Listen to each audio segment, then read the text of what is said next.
أعوذ بالله من الشيطان الرجيم. بسم الله الرحمن الرحيم. اللهم صل على محمد وعلى آل محمد كما صليت على إبراهيم وعلى آل إبراهيم إنك حميد مجيد. اللهم بارك على محمد وعلى آل محمد كما باركت على إبراهيم وعلى آل إبراهيم إنك حميد مجيد. بسم الله الرحمن الرحيم. عن أنس رضي الله تعالى عنه قال: كان النبي صلى الله عليه وسلم إذا دخل الخلاء نزع خاتمه. وعن جابر رضي الله عنه قال: كان النبي صلى الله عليه وسلم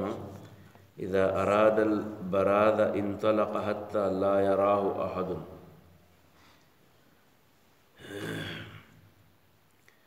دا دی اوسو احادیثو کې د اودس د ماتولو په ټیم کې د کوم خبرو خیال ساتل چې په کار دی دا غي تذکرہ ده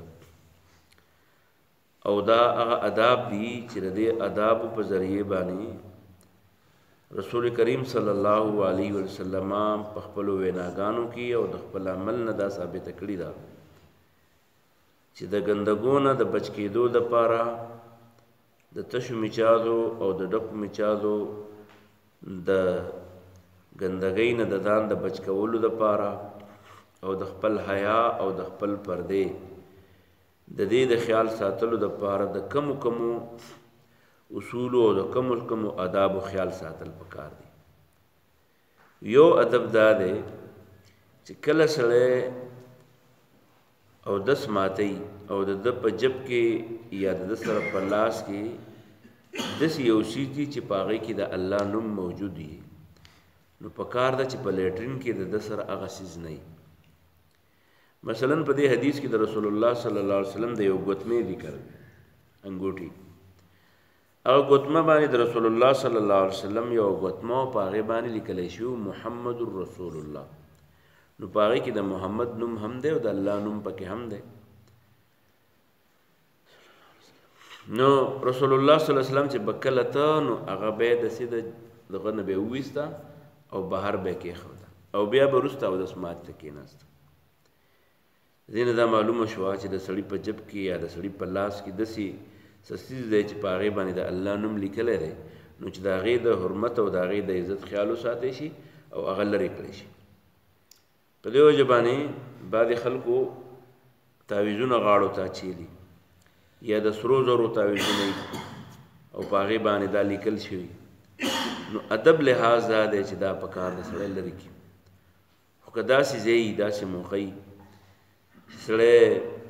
دا بهر دی او بهر خلک د وړو خطرې پکې نو بیا کلرې نکړه خیر دی خو حتی الوسه دی هغه دا احتیاطو کی چې د جب نه دی د لاس نه دی هغه سيزونه لري کړی شي کم باندې چې د الله نوم دی دا غي د عزت او دا غي د احترام خیال وساتي. وعن انس رضی الله عنه روایت دی قال دی وی چې کان النبي صلی الله علیه و آله وسلم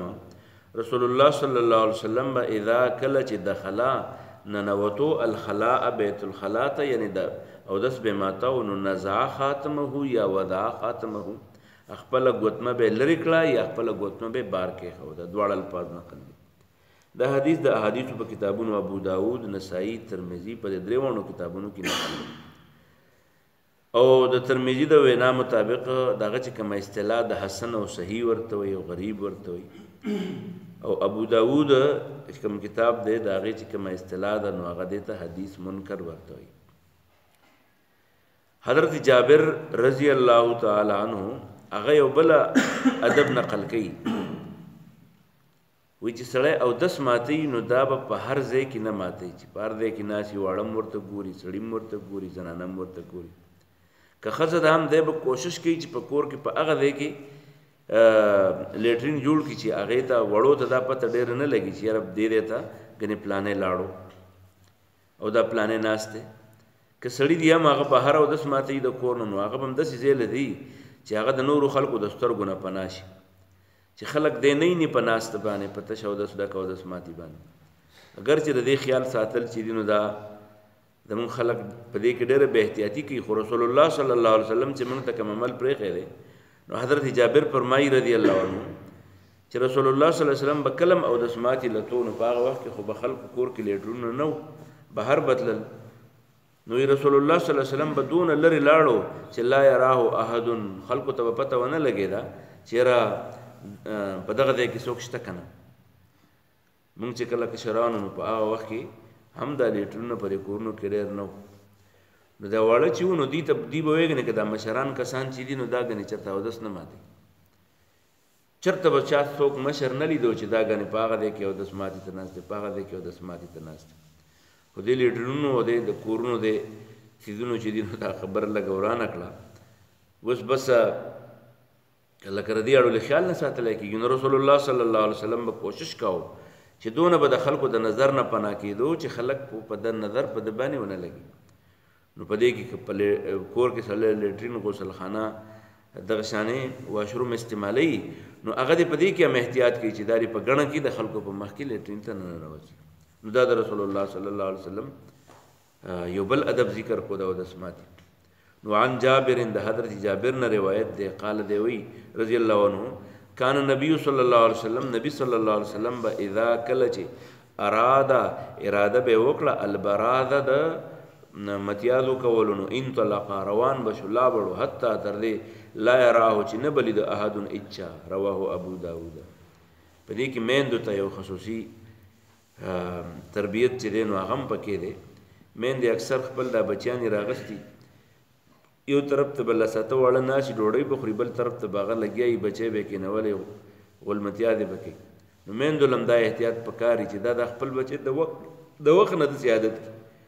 چې دا په هغه ځای له متیازو له بوځي چې په هغه ځای بالکل د خلکو نه پناهي نو چې دا ماشوم د وړوکوالي نه داسې عادت شي نو دا چې بیا غټېږي نو دا عادت به په دې کې په خپله باندې چلیږي میندې په دې بارې کې ډېر زیات بې احتیاط دي نو میندې د دې احتیاط کول پکاري